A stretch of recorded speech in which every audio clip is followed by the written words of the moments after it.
Being here and getting to be part of the Touchdown Club, one thing that Buddy asked last year was, what kind of led to the church becoming a game day sponsor, and why are we doing this? And what we said is that the mission of our church is to bring joy to the heart of God and Christ to the heart of Lawrence. That's our mission. That's what drives what we do. And so we try to focus on this community and what brings this community together and what unites this community and what helps build this community. And so we love to support our schools and especially our teams. And we all but one of our staff members is Lawrence County natives, graduated from either Lawrence High or Clinton High or Thornville. We have 2 PC grads on staff, so this community is important to us, and this Touchdown Club is important to us, and the impact that these players and these coaches have is important to us. I do want to take one opportunity to introduce Tim Marsh. Tim is, as of last Thursday, the pastor at First Baptist. We have been without a pastor for about a year and a half, so what better way to celebrate a weekend than to get to come to the Touchdown Club? We're excited to have him with us. He is an Alabama fan, so we try our best to look over that because it takes all types. But he would love to talk to you about that, I'm sure. But I told him I wouldn't make him get up and talk since it was his first time here. But we're excited to be here. Would you bow your heads with me as we continue? Lord, we thank you for this day. We thank you for this time to come together, to fellowship together. Lord, we thank you for this Touchdown Club and the way it supports this community, the way it supports our schools and our students. And Lord, we thank you for the players and the coaches who are here and who are representing even bigger groups. God, we thank you for the work they put in and the impact that they make on the community, whether they realize it or not. God, we thank you for this meal. We thank those who prepared it. Pray that you will bless it to the nourishment of our bodies, Lord, that you'll bless all that we do here today, and that you'll bless all of us as we go from this place in the service of your kingdom. We pray all these things in Christ's name. Amen. Welcome to Lawrence County, Pastor Team. Our second game day sponsor today is the City of Clinton. And you see the game day sponsors and all the sponsors on your placards right there in the middle of the table. You see them all. Monetarily, it takes a lot to run this club, and they really step up and do this so we can honor what it really matters. It's our Blue Hose, it's our Crusaders, it's our Red Devils, it's our Raiders, and soon to come, our Thornville Saints will once again be a part of the Lawrence County Touchdown Club. So at this time, I'm going to ask the Mayor of Clinton, Bob McClain, if he'll come. Thank you, buddy. And the City of Clinton is really proud to be a sponsor of Game Day or Lawrence County Touchdown Club because, this is a great event. And also, for you players, you're learning skills right now that you probably don't realize you're learning.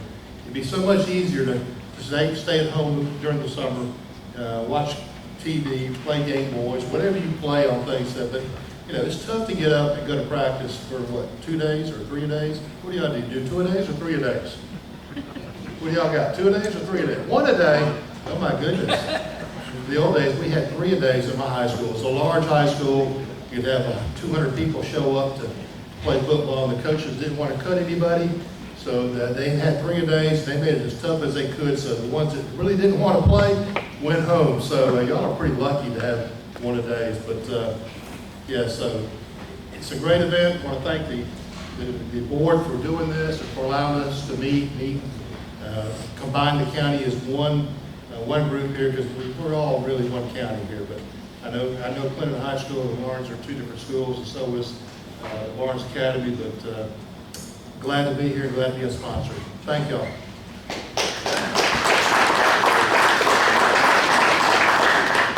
Review those, and Buddy mentioned as he comes around, there were a couple of facets that the board wanted to improve upon. One was the FCA, and have it recognize a player from each high school at the end of the year and honor them and then with the character of the FCA and what their philosophy stands for. And the second one was Players of the Week. In years past, we've just been giving a certificate for our players of the week, and we wanted to step up our game a little bit. And I'm going to show it to you. I think we showed you last week. And Buddy's here. Farm Bureau Insurance of Lawrence County stepped up as our title sponsor. We're giving them a collectible football, and it's the logo of the Touchdown Club. It will say Lawrence County Player of the Week, and they have the specific date. And then, as I mentioned, our title sponsor is Farm Bureau Insurance of Lawrence County. So we can't thank them enough. Let's give Farm Bureau Insurance a great hand.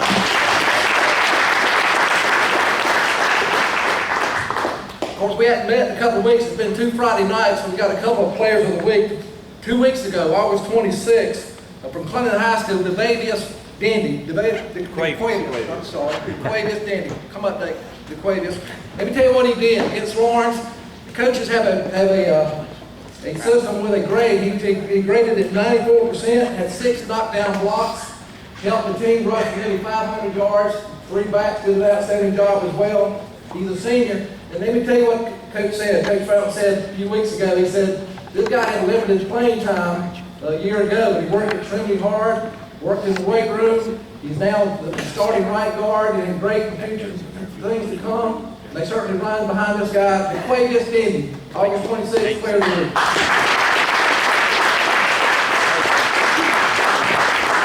I got that second time. Anyway, last Friday night, September 2nd, Bryson James of Clinton High, with a win of 34-20 over Newberry. It was Clinton High. Come up, Bryson. He had 3 touchdowns overall, 2 of them by rushing. He had 11 carries for 72 yards, 85-yard kickoff return for a touchdown. On defense, in addition to his running duty, he had 7 tackles, 1 tackle for a loss, 1 sack, and 1 blocked PAT. So September 2nd, Player of the Week, Clinton High School, Mr. Bryson James. Also, and the media guys put it out a couple of weeks ago. There's a young man, Jaden McGowan, 2021 graduate of Lawrence High School, wore the green and gold a year ago, is at Vanderbilt.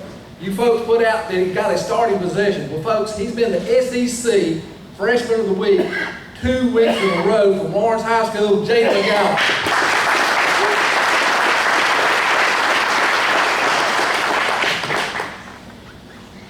At this time, we will ask Clinton High School to go first, and they will give our team report. So we do this every year. We want to congratulate the Clinton High School Red Devils, the 2022 Lawrence County champions, led by Coach Corey Fountain. Is it all right? So we got to recap the last 2 weeks. So, the Lawrence game was kind of a blur. You know, it's a big crowd. A lot of people came out. It was exciting. Just an exciting atmosphere. Brought some key players from that game to this, as well as the Newberry game. We had a really good, like you said, rushing attack led by for each other. Going into the Newberry game, we didn't have that good a practice week. We just didn't. I don't know if it was a hangover from the week before, but we went into the Newberry game. They had a good plan. They hit us in the mouth. We didn't execute the way we wanted to. We did come out of there with a win, so we're always happy to get a win. The 4 guys that I brought today are first Kason Copeland, who's a sophomore linebacker, running back. In the Lawrence game, he was our Devil D headhunter, had 9.5 tackles, 3 tackles for loss, 1 sack, and 1 caused fumble. Young guy that we look for big things from. He's always competing against his brothers. He's got 2 twin brothers, Justin and Austin, and they're always going at each other and practicing it, and it helps with the competition, Kason Copeland. Next one up is DeQuavius Dendy, and you just met him. DeQuavius is the one that made us late today. He had never been to the Touchdown Club. He's like, Coach, I didn't know what to do. I was like, well, you better ask somebody. So he finally got to the truck, and we got here. And then the whole way, the guys gave him a fit because they've been here before, but he hasn't. So they told him he had to give a speech. So when he had to walk up there, nobody had told him any different. He was probably like really nervous. So last year, just to say some awesome things about DeQuavius, he's kind of bided his time. He's a senior. Didn't get much playing time when he was a sophomore. Didn't get much playing time as a junior. Never complained about it. No, never said anything about it. just put his nose to the grindstone, worked really hard, and he's a starter this year, and he's doing really well for us. And he's a leader on our offensive line, and just appreciate him. He had 6 knockdown blocks in the Lawrence game, helped us in our rushing attack, the Quavius Denny.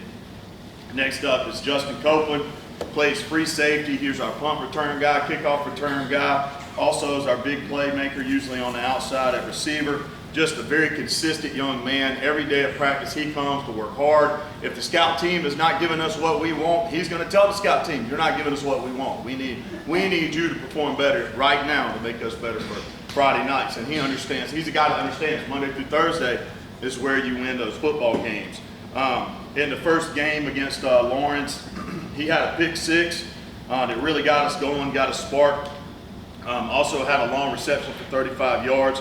In the Newberry game, he had 1 tackle for loss, a fumble recovery, along with solid pass coverage all night. He's always where he's supposed to be, when he's supposed to be there, and there's much to be said about that, Justin Copeland. Last but not least, Bryson James was our Devil D headhunter this past week with 7 tackles, 1 tackle for loss, 1 sack, 1 block kick. He also was our leading rusher with 11 carries for 72 yards and 2 TDs.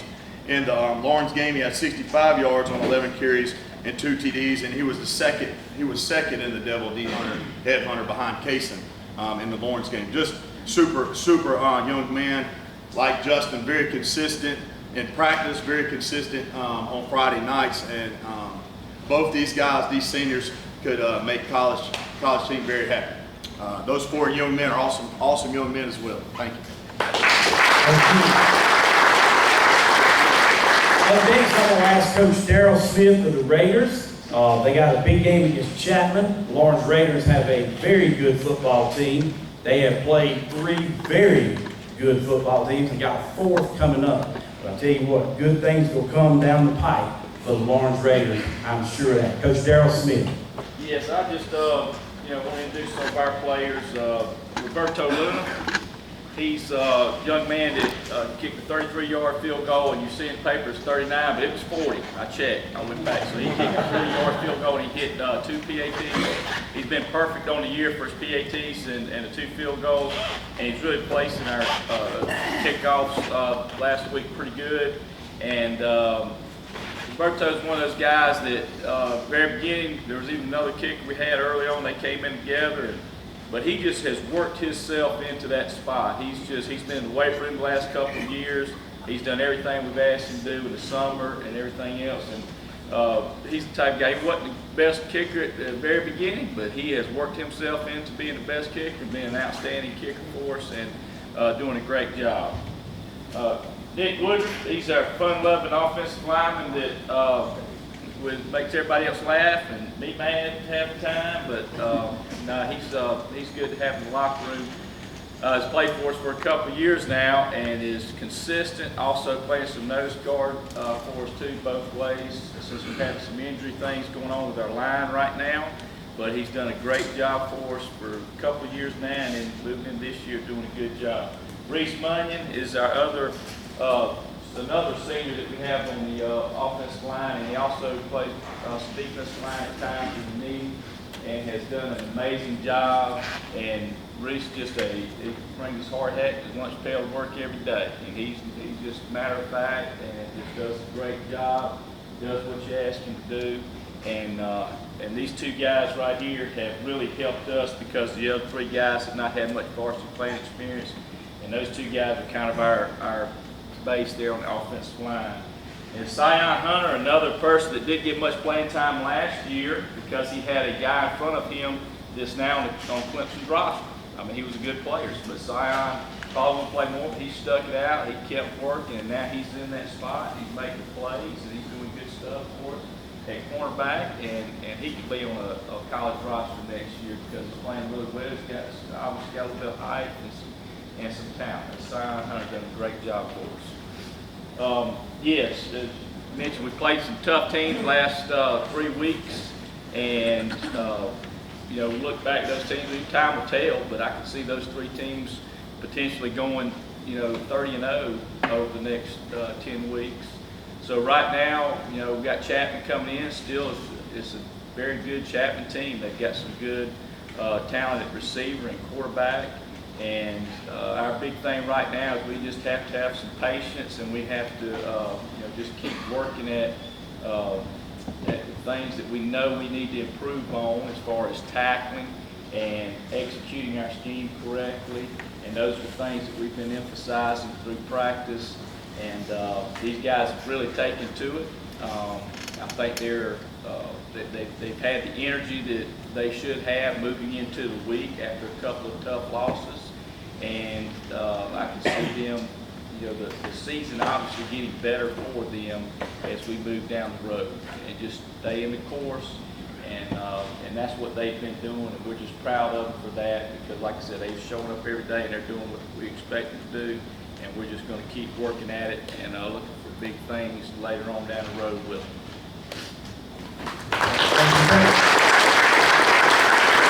Crusaders were first in your first meeting, so Travis Plowden 2-1, filling the shoes of the legendary Todd Kirk. But I tell you what, they could have not handed over to a better coach, and even so, a better man. Travis Plowden. Give him a hand. Thank you, sponsors, the City of Clinton, First Baptist Lawrence, Buddy, and Gene, for what y'all do. We played 2 weeks ago against Richard Wynn, lost 42-14. They're still probably the best team in our region. We're gaining on them, but we're just not in a position yet where we can physically compete with them. And hopefully, we'll keep working hard and be in a position at the end of the year where we can, when they come to LA, that we'll be able to hopefully get a win against them. And then last Friday night, we beat Newberry Academy 44-19. Had a really good second half. Shut it down 22-0. I was really proud of the way our guys were able to finish that game. Newberry is a big rival to us, and I'm being recorded, so I better be careful about what I say. But if I wasn't, I could be a little more colorful about beating Newberry. But that's something we enjoy doing, and hopefully we'll get that opportunity later in the year again. As far as players that we have, first kid I want to recognize is Buddy Baker. Buddy's season started off a little bit rough before our first game. On Thursday, on our walkthrough, he ran over one of our freshman linebackers with the gator. And thankfully, the freshman linebacker was okay and played the next day. He played really well. Buddy's played well since then. So we may start something on Thursdays where Buddy starts running people over on the gator. But he played well against Richard Wynn, had 130 yards receiving and a touchdown, then turned around against Newberry and played very well with another 140 yards receiving, 2 touchdowns. And on defense, he had 10 tackles and an interception. So Buddy's had 2 really good weeks back to back. Second guy is a sophomore, Hack Hardy. Hack starts at center for us and has had to turn around and play him as a tackle because of an injury. But he had 5 tackles against Newberry and also had his first career sack. So we appreciate everything that Hack's been able to do for us. Third guy is a freshman, new player for us, Garrison Vaughn. Garrison played really well against Newberry Friday night. Had 9 tackles, had a sack, and also on offense did a really good job in the screen game, setting some key blocks for us as well.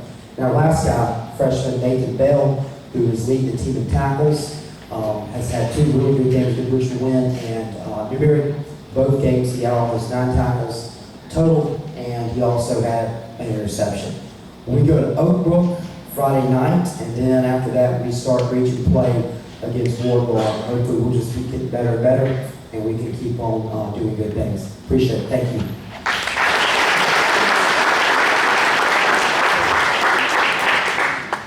So Coach Plowden, you did your part. Coach Fountain did his part, and the Lawrence County just took out the entire Newberry. How about that?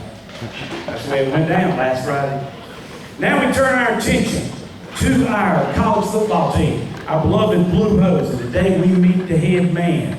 Coach Englehart's here. You learn as an MC that sometimes you are not the best person to introduce the speaker, and I'm certainly not today. But at this time, I'm going to ask the man that is to start making his way to the podium, and that is the legend, the one and only Coach Bob Strock as he comes.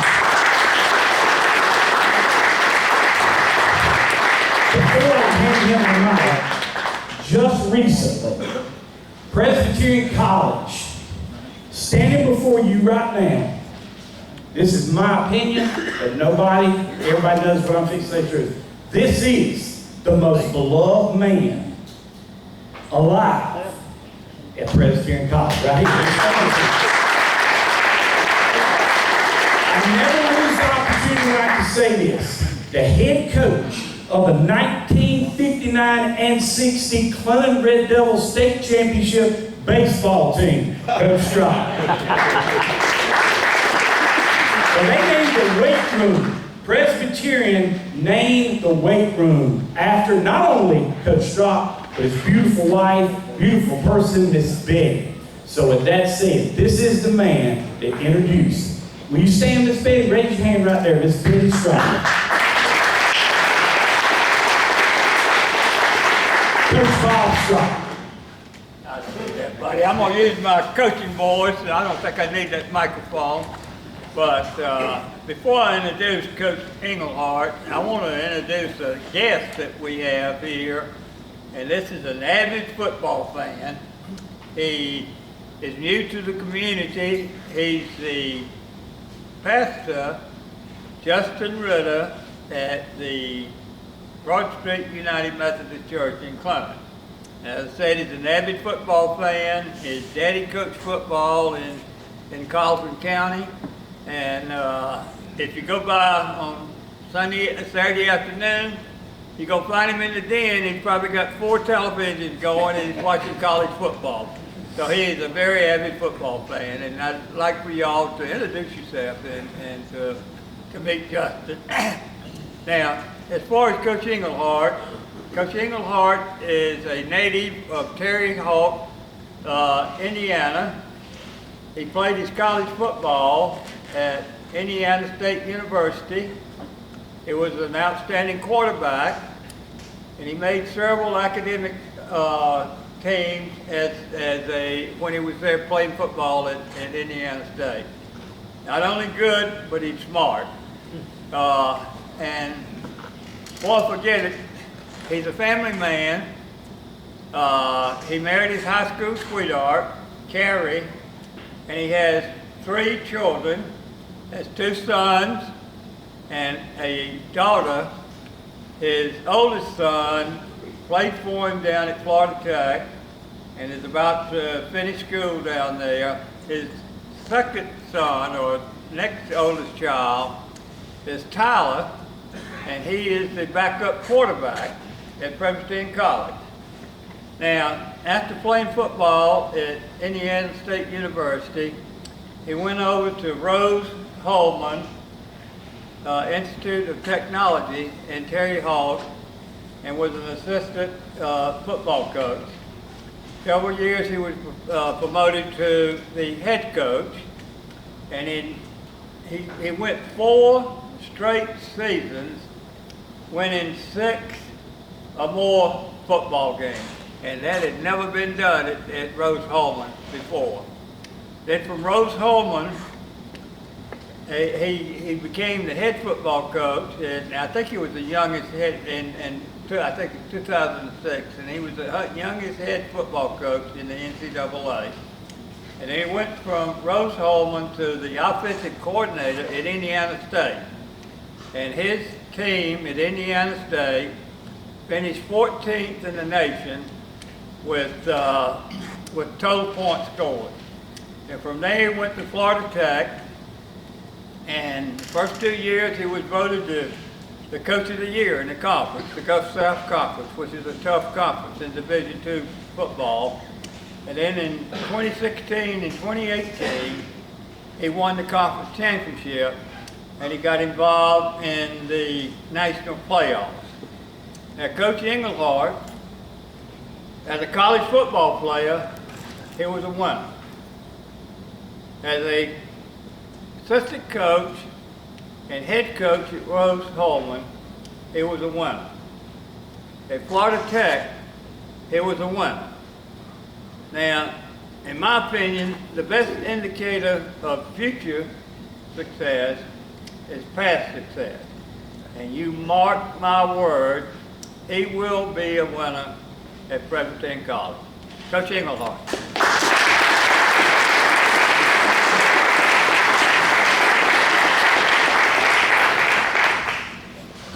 I'm not going to need this either. Okay.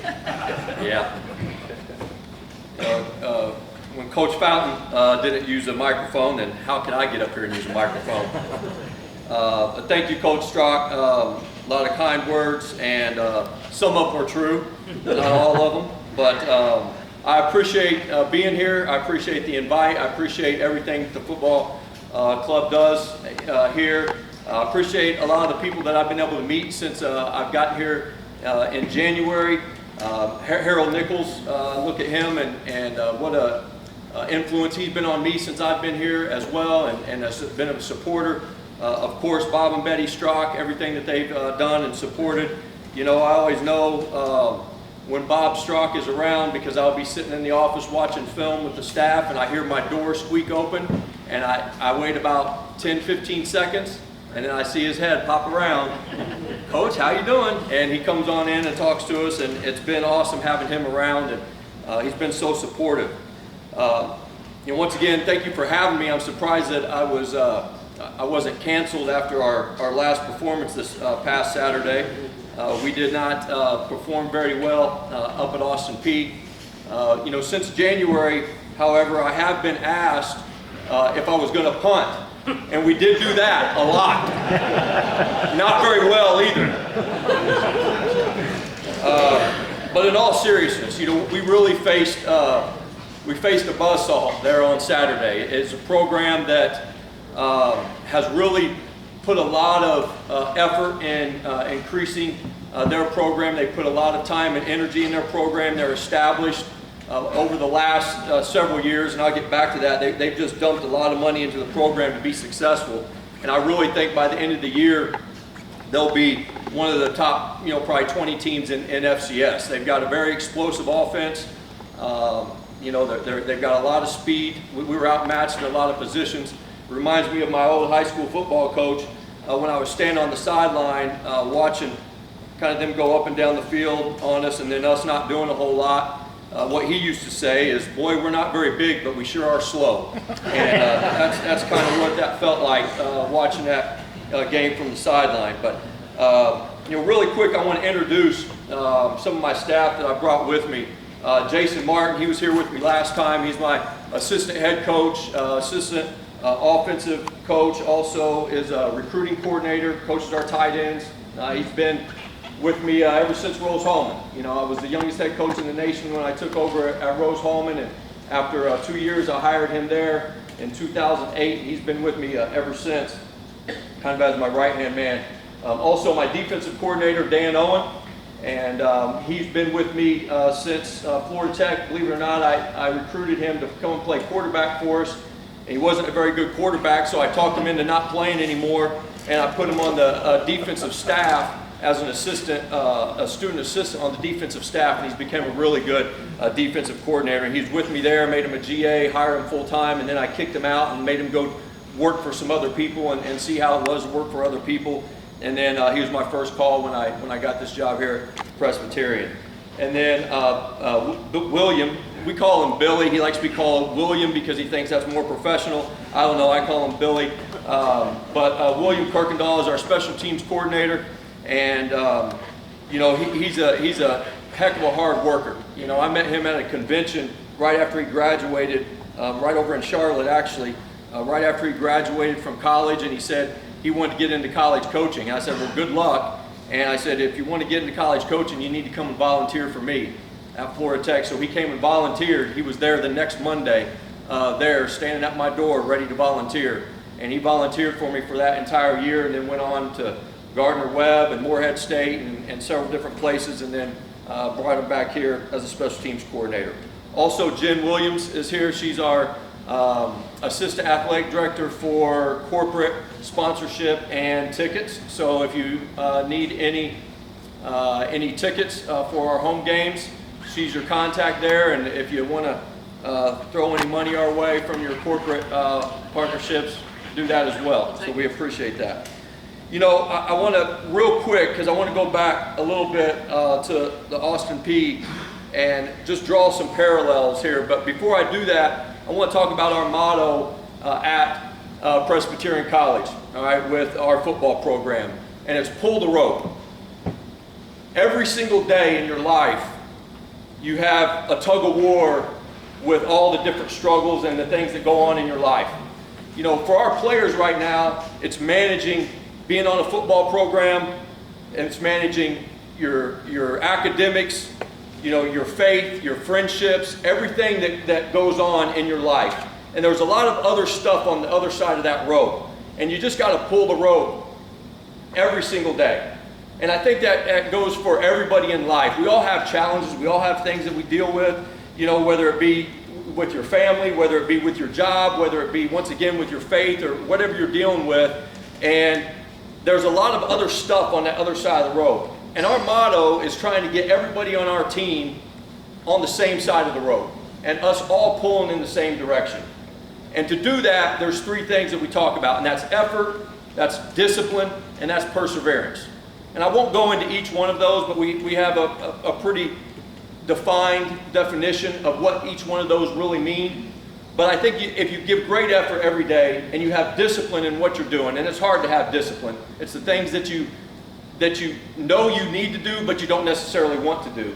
And then when you persevere when things get tough. Things aren't always going to be easy, and it's tough. And I think that's in life. So we're trying to breed that, you know, into our young men.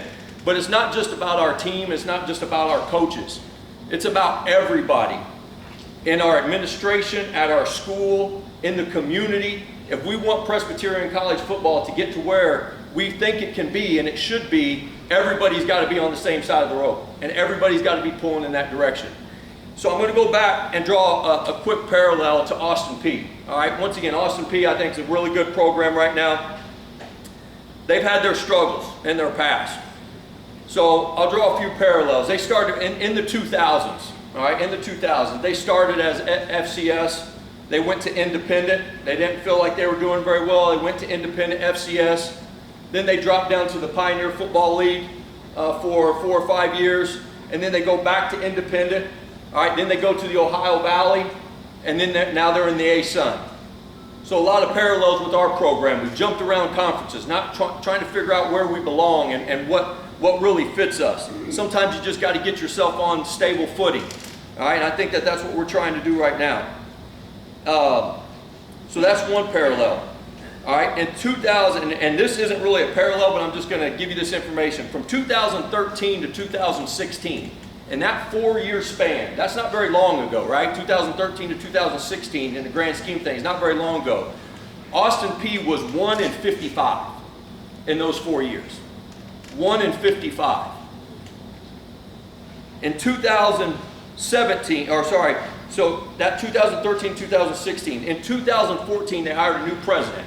Sound familiar? What we just did at Presbyterian. Also, new AD.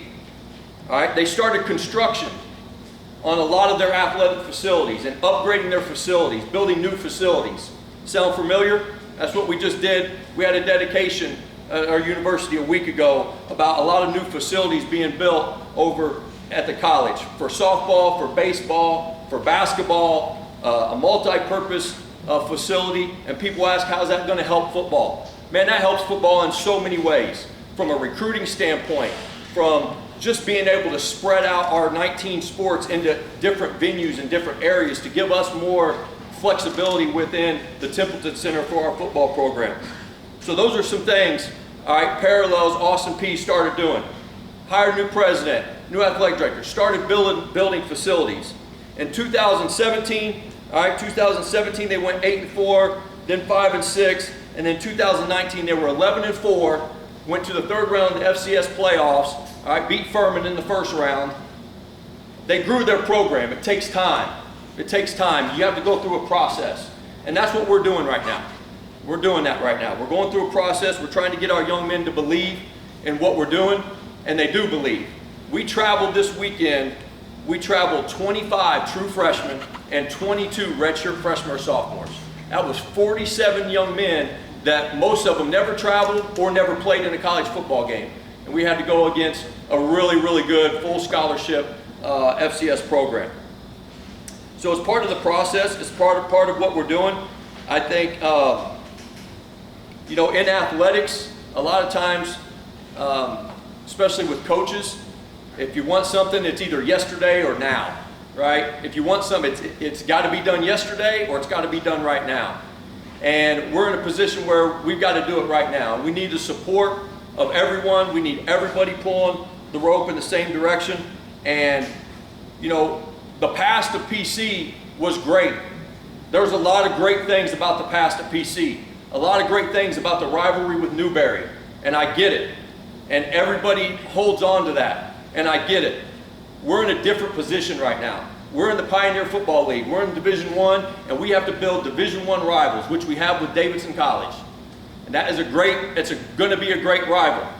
And to draw another parallel, Davidson College, from 2013 to 17, Davidson College was 7-49. They won the Pioneer League Football Championship last year because they made a commitment. Their community made a commitment, their administration made a commitment, their team made a commitment. And you can turn anything around. You can turn anything around. We've been all in this business long enough to see the ups and downs of college athletics. And we're in a completely new dynamic right now. And who's going to figure that out? Who's going to figure out how college football is changing and working? And if you can figure that out, all right, then you can rise to the top. And we will do that in Pioneer Football League. There is no doubt in my mind we will win the Pioneer League Football Championship. Not saying this year, but sometime we will win the Pioneer League Football Championship.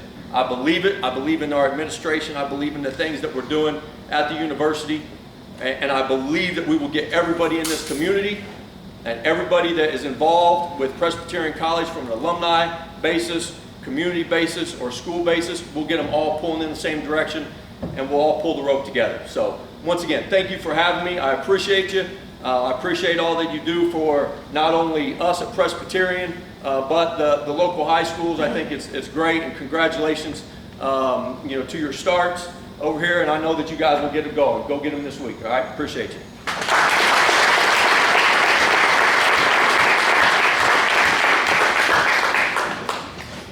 Look forward to it, Coach. Look forward to a long relationship with you and your staff. Hopefully, the Thursdays come, you bring some of the blue hose, let us meet some of the players. They would always be welcome if they can. I'm sorry, I got so hyped up, I forgot to tell you, our first home game this weekend at 1 o'clock. Please come out and provide a little support for us, and hopefully it doesn't rain too much. It looks like it will. Good luck, Coach. Good luck. Once again, as we get ready to do the last thing, which is door prizes, some people say that's the most important, but we do have door prizes. So once again, let's give a big hand to Lawrence First Baptist Church and the City of Clinton for being the game day sponsors here today. Tom Brooks is here with the city manager.